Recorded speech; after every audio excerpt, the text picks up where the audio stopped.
Welcome students, कैसे हैं आप स्टूडेंट। जो हम कर रहे थे वो इंटरेक्शन इन इकोसिस्टम। आज जो हमने करना है उसका सिम्बियोसिस करना है। It is the relationship between members of different species in which they live together for longer और शॉर्टर पीरियड ऑफ टाइम। ठीक है, सिम्बियोसिस क्या रिलेशनशिप है जिसमें डिफरेंट स्पीशीज़ के दरमियान होता है, जिसमें वो लिव टुगेदर रहती हैं लॉन्गर टाइम के लिए या थोड़े से टाइम के लिए। Symbiosis of three type. Number one, parasitism. It is a type of symbiosis between members of different species in which smaller partner parasite derive food and shelter from the body of larger partner host and in return harming. कहता है कि ये वो relationship होता है जिसमें एक organism जो होता है वो क्या कर रहा है, उसको फ़ायदा और दूसरे को क्या हो रहा होता है, नुकसान होता है।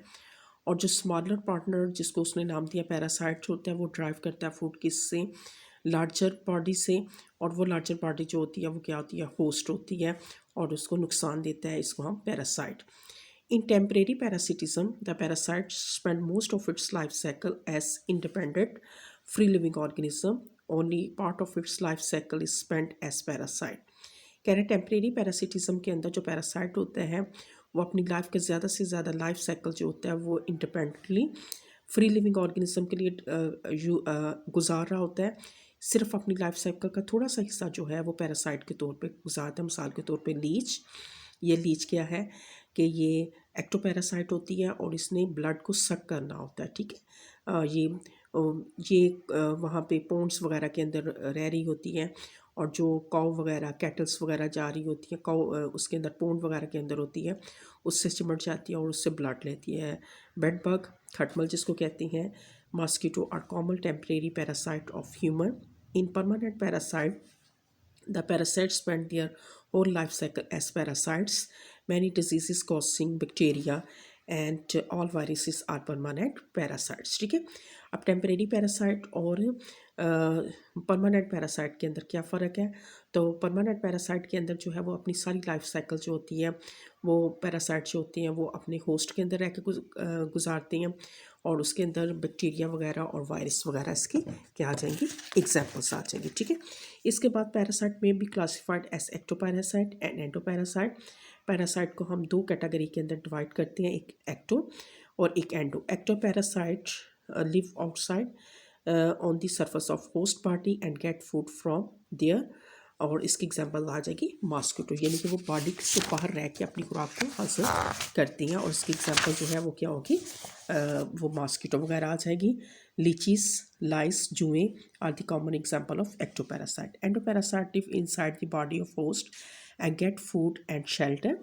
Bacteria, virus, stickworm, ascaris and amoeba, plasmodium are the example of endoparasite. ठीक है, what is the difference between ectoparasite and endoparasite. Ectoparasite जो होती हैं वो पैरासाइट जो बॉडी से बाहर रह के खुराक हासिल करती हैं, मिसाल के तौर पे लीच है, मॉस्किटो वगैरह। एंडोपैरासाइट जो होती हैं वो अपनी होस्ट की बॉडी के अंदर रहती हैं और वहाँ से खुराक हासिल करती हैं, शेल्टर हासिल करती हैं। इसकी एग्जाम्पल जो है वो बैक्टीरिया, वायरस, टैपवॉर्म, एस्केरस जिसको मलाप कहते हैं, एंटामीबा, प्लाज्मोडियम वगैरह जो है इसकी एग्जाम्पल आ जाएंगी। ठीक है, some plant Cuscuta are also dodar are parasite on the other plant. Parasite plant grow special types of root, Historia, into the host body and suck the required nutrients from the vascular tissue of host। कहता है कुछ plants होती हैं, मिसाल के तौर पर Cuscuta plant देवदार प्लांट्स होता है, वो कहता है कि ये पैरासाइट के तौर पे रहता है और दूसरे प्लांट्स के गेट, ठीक है, ये अपने आप को दूसरे प्लांट्स के ऊपर क्या करता है, ग्रो करता है। और फिर इस प्लांट से स्पेशल किस्म की रूट्स निकलती हैं जिसको नाम कहा जाता है हिस्टोरिया कहा जाता है। और वो हिस्टोरिया जो होती हैं, वो जो रूट्स होती हैं, वो जो होस्ट प्लांट होता है उसकी बॉडी के अंदर पेंट्रिएट करती हैं और वहाँ से उसके न्यूट्रिएंट्स वगैरह जो होती हैं, पानी वगैरह जो है वो क्या करती हैं, हासिल करती हैं। तो ये एग्जाम्पल आ जाएगी इसकी, प्लांट्स के अंदर आ जाएगी। ठीक है, तो स्टूडेंट्स यहाँ पे आपका आ गया कि पैरासाइट को डिफाइन करें, फिर उसके बाद टेम्परेरी पैरासाइट, ठीक है, एंड परमानेंट पैरासाइट, फिर उसको आपने क्लासिफाइड करना है ऐसे एक्टोपैरासाइट और एंडोपैरासाइट की डेफिनेशन आ जाएगी। और फिर इसके बाद आ जाएगा पैरासिटिज्म इन क्या आ जाएगा, प्लांट्स के अंदर आ जाएगा। कल इंशाल्लाह ताला स्टूडेंट्स म्यूचुअलिज्म करेंगे। ओके, अल्लाह हाफिज़।